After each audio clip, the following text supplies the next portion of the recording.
Hello, everybody. It's your friendly neighborhood Bev, coming to you from Hamtopia.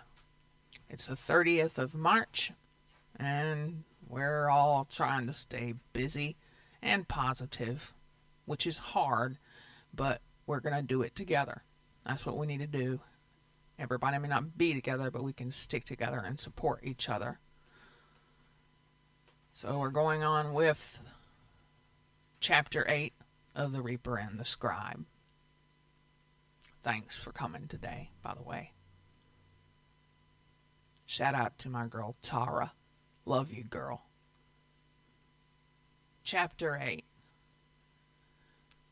The Victorian midwinter afternoon sunshine was bright as all the boat crew, including Jamie and young James, were hard at work cleaning and fixing Albert's pride and joy.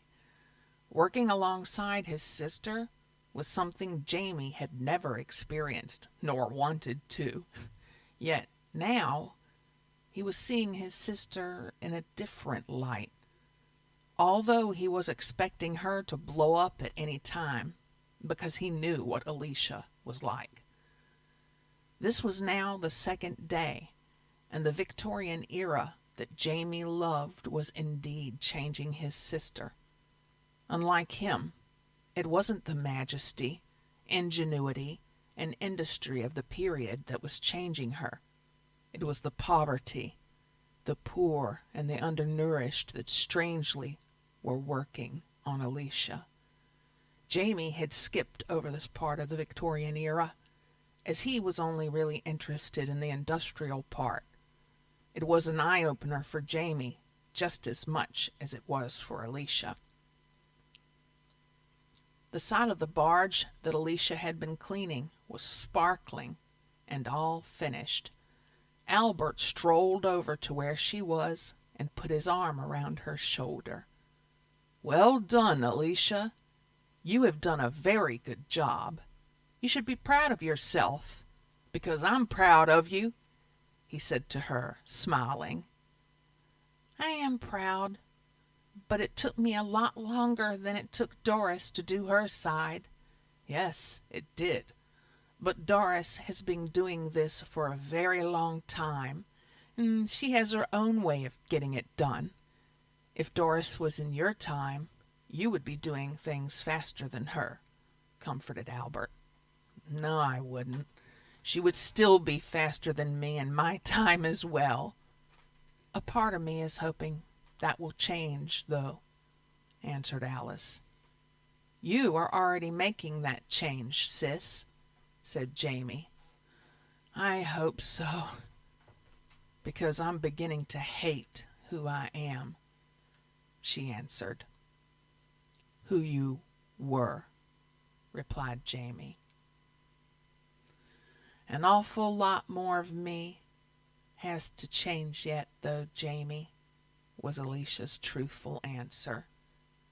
She knew deep down inside she was still longing for the easy life back in their own time.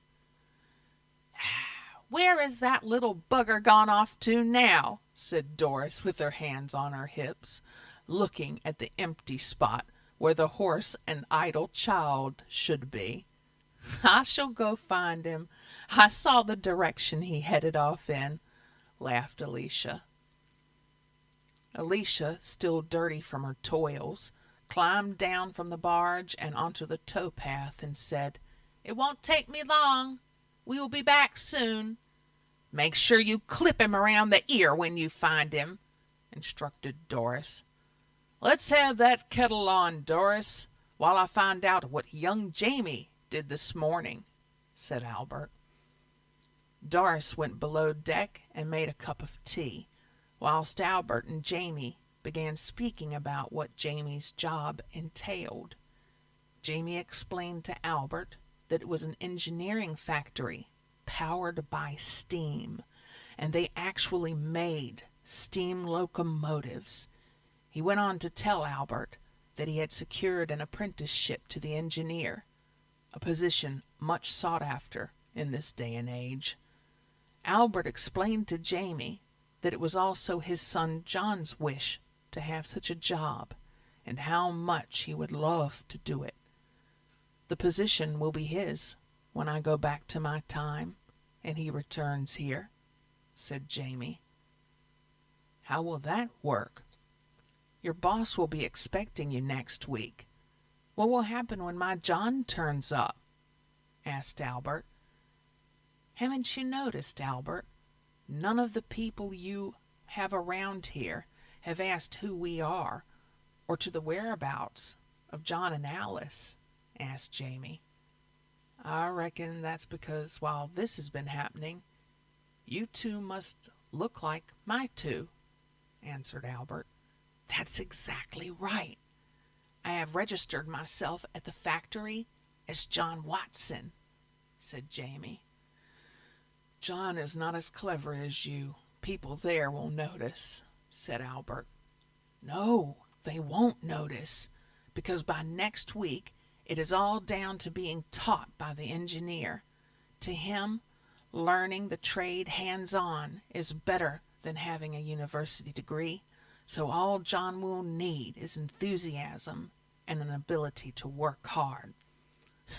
There is no doubting my boy's enthusiasm and willingness to work, smiled Albert. I will write everything down that I am doing, just as I do it, so that he can study all that I will have done this week. Do you know anybody that can read?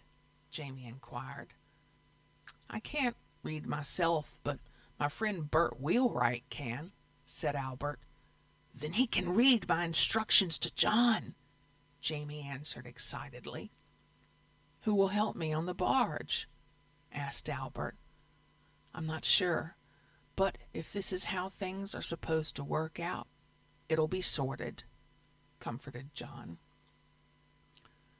Alicia was about a quarter of a mile down the towpath when she spotted Toby and James.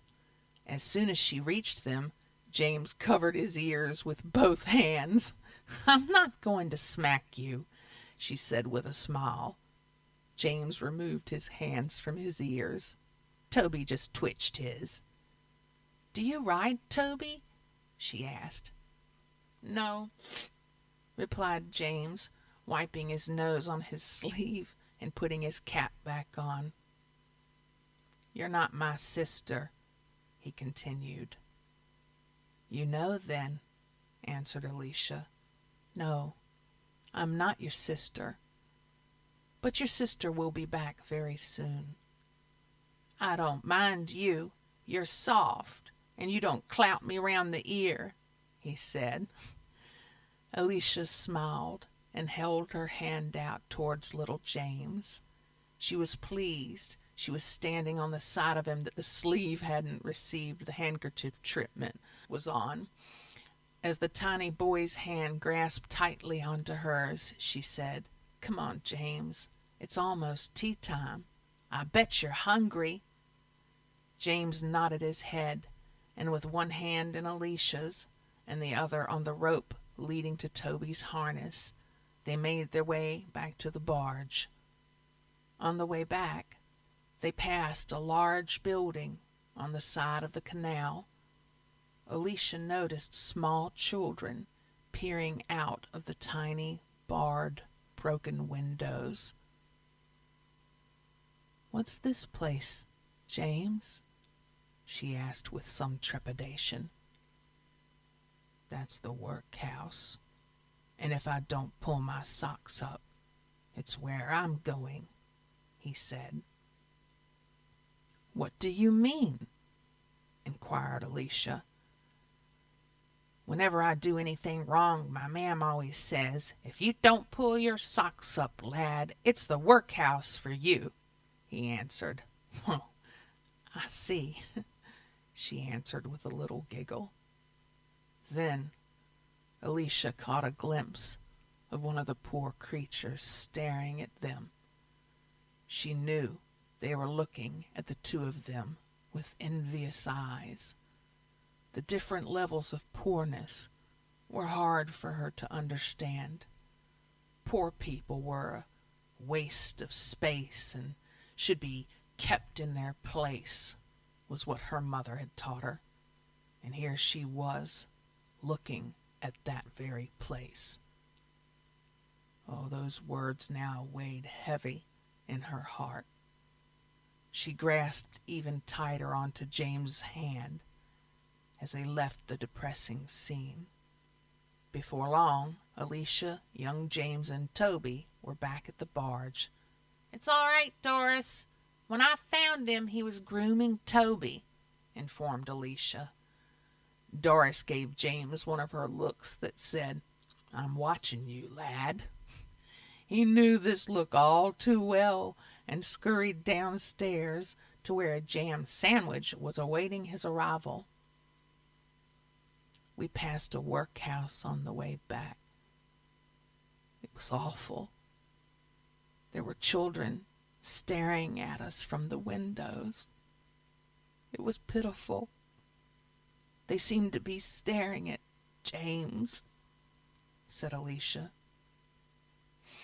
They envy his easy life, said Doris. They think James' life is easy? Answered Alicia in disbelief. At the sight of what those poor urchins have to do, James has a charmed life, instructed Doris. Alicia knew what a charmed life was, and getting up at daybreak and tending a horse for up to 12 hours, depending upon the time of year, in her opinion, wasn't charmed at all. This made her think what it must be like inside one of these buildings, and most of all, how those poor children must be suffering. Suddenly, she realized that she had been thinking of that word, poor, again. It was different this time, because it wasn't a derogatory word. She was beginning to see there were more than two types of people in this world. To the 21st century, Alicia, there were only rich people and poor people. But the Victorian version of Alicia was realizing it wasn't about money at all. In fact, poor people's family lives and their working lives were just as important to them as rich people's lives were to the rich. And this time, she was beginning to understand why. Nighttime fell, and the stove was burning brightly. And sitting in a semicircle around it were Albert, Doris, Alicia, Jamie, and young James, all of whom felt totally satisfied after their tea of jam and bread. "A good day's work from everyone today," announced Albert as he lit his pipe. "We will carry on cleaning, painting, and mending the barge while you are at work tomorrow, Jamie, and then the barge will be finished. I'll do a short run to Twait Gate and back, so you will be able to find us along the towpath after work," he continued. "That sounds good to me," said Jamie. "Did you say painting, Albert?" asked Alicia. "Yes, I did. Do you have a steady hand, Alicia?" he inquired. "No one can paint fingernails like me," said Alicia. "That's true, Albert. She has had a lot of practice sitting around fingernail painting," laughed Jamie. Alicia just stuck her tongue out at him. Everybody laughed, and Jamie suddenly felt he was in a family environment with his sister, and loving it. "Why do you paint your fingernails?" asked Doris. "It's just one of the things women do in my time," answered Alicia. "You can't get much work done if you're sitting around painting your nails," observed Doris. This banter carried on until it was time for bed. It was strange how Alicia didn't seem to mind the smell that had caused her so much trouble the previous night, nor did the sleeping arrangements bother her. The family of boat people all settled down together in their little cabin, and as the fire died down, The heat of their bodies kept them warm all through the night until it was time for Doris to rise and restart the stove. The next day, Alicia woke to droplets of water dripping down on her face. "We have a leak," she shouted to alert everyone to the danger. "You don't need to worry about a leak from above, lass. It's the ones underneath that you need to lose sleep over," answered Albert reassuringly. "It's just condensation, Alicia," Jamie added. Although Alicia was changing her ways, she would still have preferred it to be rain rather than other people's sweat. But unlike the other Alicia, who would have screamed and ran to the shower, she just turned over so her head wasn't under the drip anymore and fell back to sleep. The next thing she knew, Doris was gently shaking her arm to wake her up. "Come on, lass. We have a lot to do. I will go get some kindling while you get your boots on, and we will make a fire." "No, Doris, just give me a minute to get my boots and coat on, and I will get it." Doris had a little tear in her eye. "Whatever is the matter, Doris?" inquired Alicia.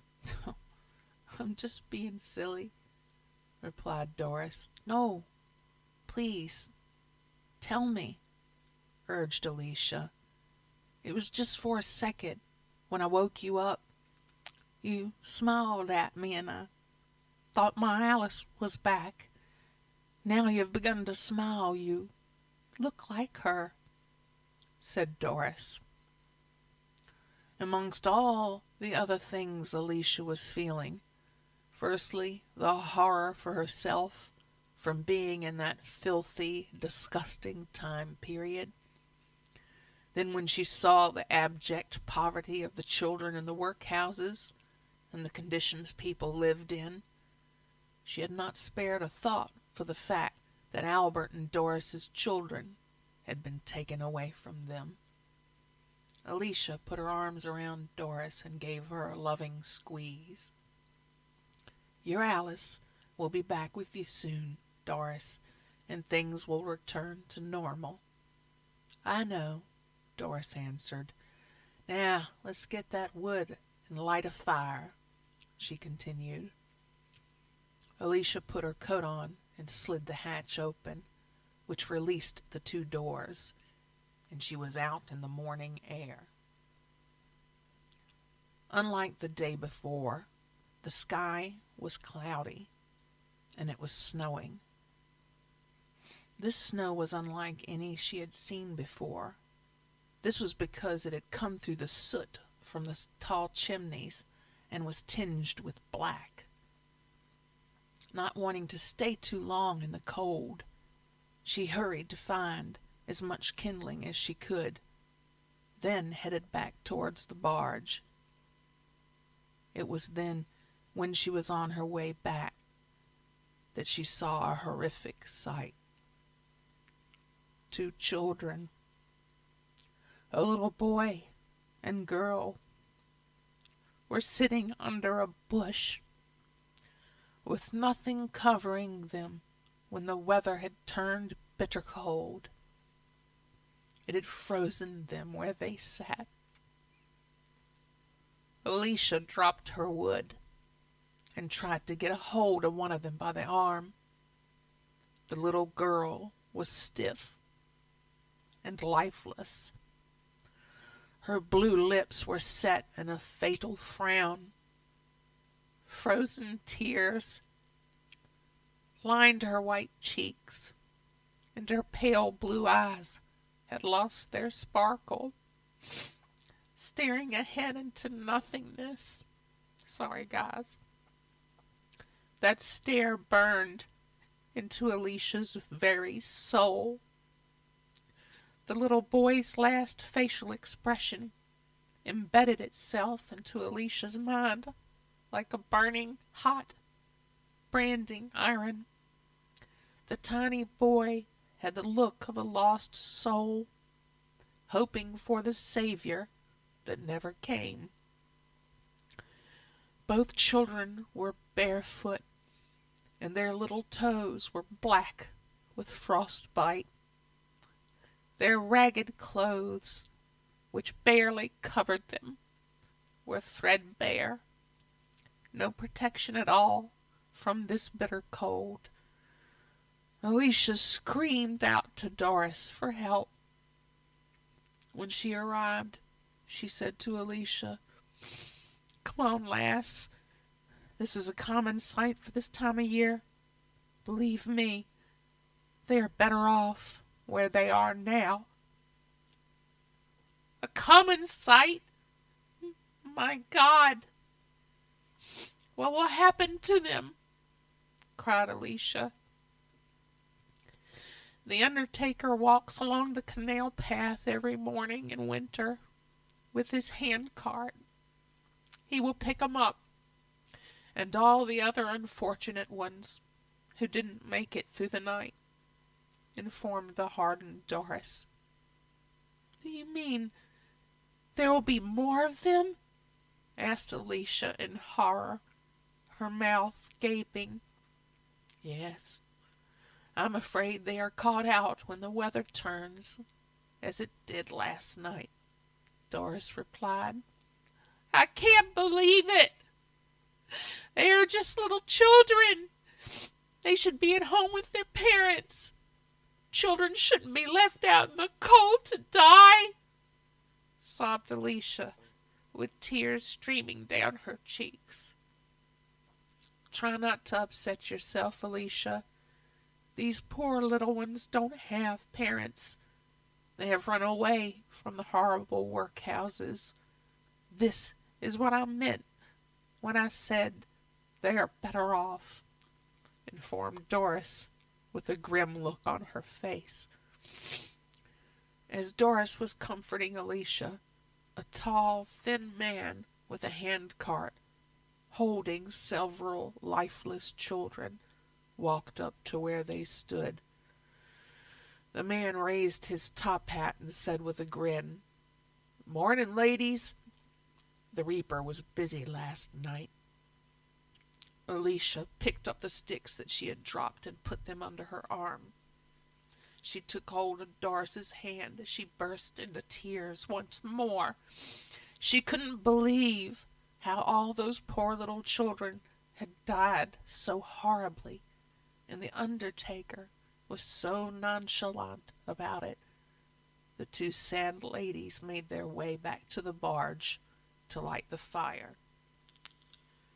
Upon arriving back, Albert and Jamie were awake and already breaking the ice away from the boat. Jamie saw his sister's tear-stained face and asked, "What's wrong, Alicia?" Alicia just shook her head and scurried past, but Doris answered for her. "She has just had a shock, that's all. She'll be fine soon." The two women went below deck. "Like as not, they will have come across some dead young'uns," said Albert. "Do you mean dead children?" asked Jamie in horror. "I do indeed, young lad. We live in hard times, and homeless children can be the ones who have it hardest, especially at this time of year." "I'd better go see to Alicia. It will have disturbed her terribly," said a worried Jamie. "Leave her be, lad. These are the things she is meant to see. These are the things that make her think about her life. It's not comfort she needs. It's a dose of reality. And there is no better place to find that than here," instructed Albert. Jamie nodded his head and said, "You are right, Albert. I was forgetting why we are here. There is one thing I have found out about my sister, and that is she does have a good side, and I am seeing her quite differently than I ever have before. One thing I've noticed, lad, is that now we are seeing her smile. She has the look of my Alice, answered Albert in an agreeing tone. The two men continued their ice-breaking around the boat. Below deck, Doris had lit the fire and Alicia had filled the kettle. Soon, breakfast was under way. Doris took a clean cloth and dipped it into a bowl of water. Wringing the surplus water out, she cleaned Alicia's tear-stained face. I don't know why you have to see such sadness. A pretty girl like you should spend her time being happy and loved by her family. I would love you if you were my daughter, as I love our Alice. In this life, we have to be happy with what we have. Otherwise, we have nothing. In a way, Albert and I are very rich. Believe me, you don't need lots of money to have happiness. I would not change my life for anything, said Doris. I have been such a bitch. Just before we came here, I made a young man who was extremely good at what he did jobless. I cared not of what anguish that would cause him. I just enjoyed the power of being able to do it. I knew what he was saying was true, but I still demanded what I wanted.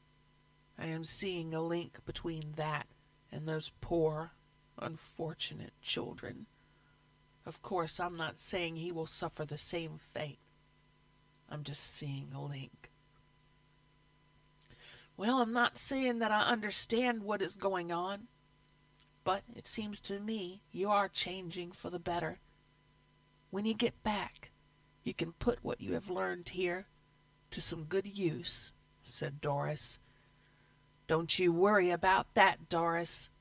I will leave the old Alicia here, and I will try to put to rights all my wrongs. I feel it will take me some time, because I have wronged many people, and now, for the first time, my heart feels heavy. One of my favorite stories from childhood was a novel by Charles Dickens called A Christmas Carol. It was a story about an old miser who changed into a good person. I hope it works in real life. How ponderous is my chain, thought Alicia. The two women made breakfast and called the men down to eat. Breakfast was once again tea and toast. They sat down and began their simple meal. What are you doing today, Alicia? Jamie asked. Before she had time to answer, Albert said, She's steering the boat to Thwaite and back. Am I? Said a surprised Alicia. You are indeed, Albert replied. Alicia's face beamed with excitement. It'll be like steering the yacht. Jamie shook his head and said, I don't quite think so. But he was amused by his sister being told to work and her excitement over it. Well, it's time for me to go to work, announced Jamie. Wait, I made you some sandwiches, said Alicia. Yet more surprises from my ever-changing sister, he thought. Young James had woken up, had his breakfast, and was already outside tending to Toby's needs. James had noticed that something seemed different about the horse, but he couldn't understand what that difference was. Just then, as he was looking in Toby's eyes, the horse winked at him, and a voice in his head said, Fear not, young James, for Toby's essence will return with your brother and sister. But for now, be still.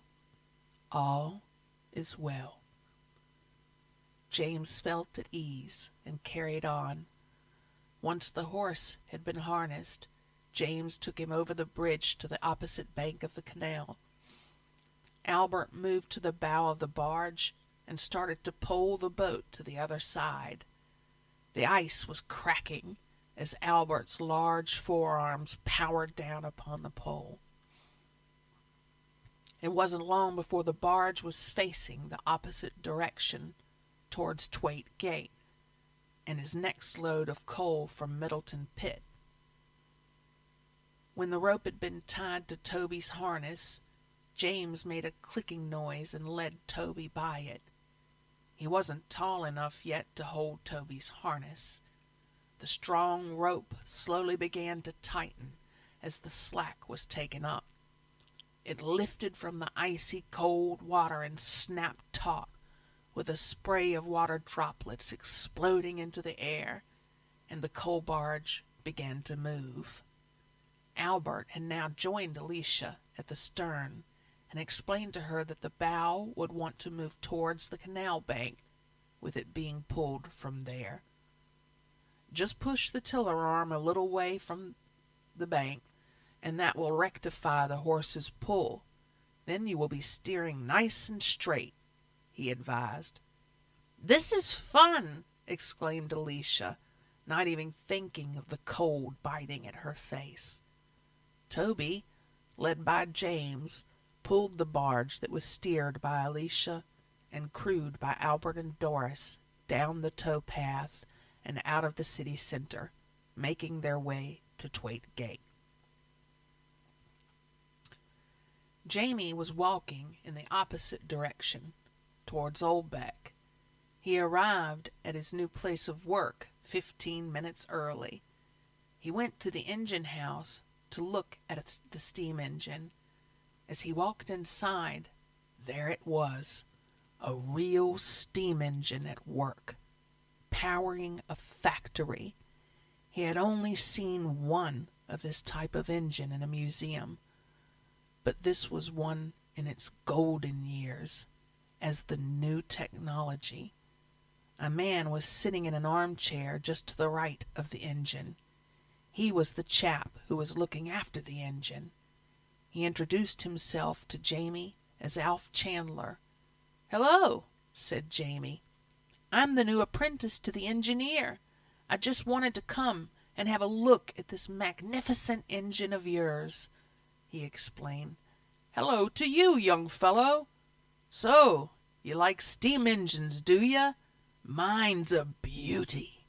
They are a living, breathing thing, you know," Alf informed him. "I totally agree. The one I am restoring at the moment shall one day burst into life. They are not just pieces of metal, like some people think," he enthused. "Restoring?" said Alf Chandler. Realizing his mistake again, Jamie began to think that this was going to be harder than he had thought. "I've used the wrong word again, haven't I? I do that trying to make myself look like I know what I'm saying, but I keep using the wrong words. Sorry about that. I meant to say boring, which is what I will be doing today with the engineer," cringed the embarrassed new apprentice. "Sounds a tricky job. I'm looking at the clock on my wall. I think you'd better make your way inside, lad," said Mr. Chandler, placing his fingers under his flat cap and scratching his head. Jamie bid him good day and left the room, knowing he had better stop thinking about this time period in past tense.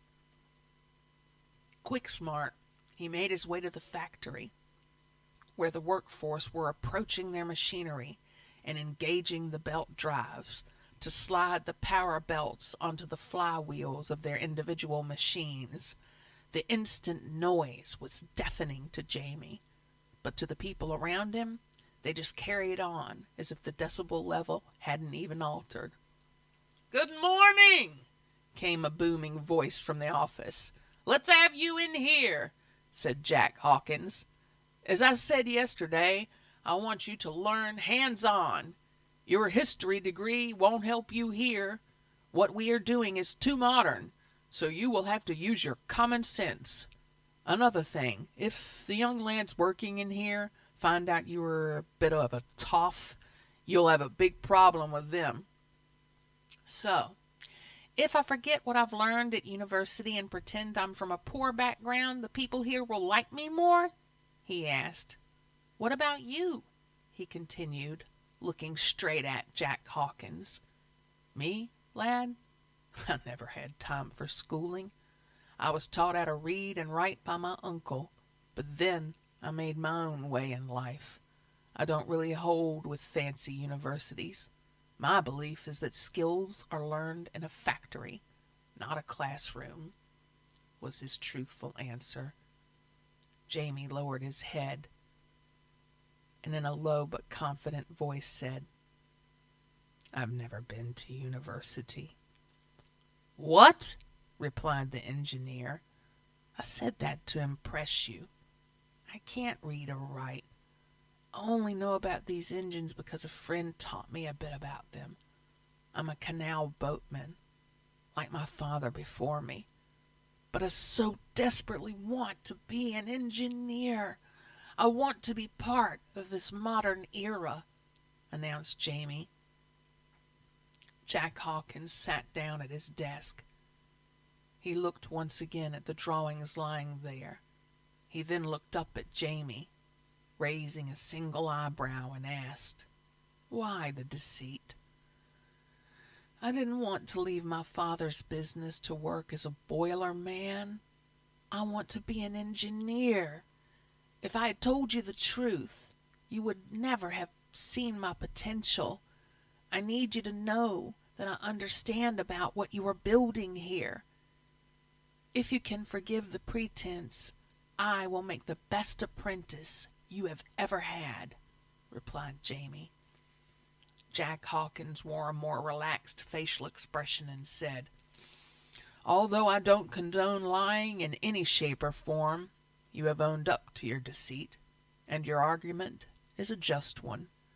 You may well become the best apprentice I've ever had, but do not deceive me ever again, and you will gain my trust along with my knowledge. Now, do you remember that I said I would have preferred you to start next week? That is because I have to leave for 4 days. I will be out of town, so your training will start at the beginning of next week. As for now, you can just familiarize yourself with the factory. The works engineer packed his bag with paper and drawings. He placed his top hat upon his head and made for the door. The two men shook hands, with Jamie marveling at his luck. John would be able to walk right in and be himself. This must be fate, thought Jamie, for he now had the run of the factory and no need to write down instructions for John any more.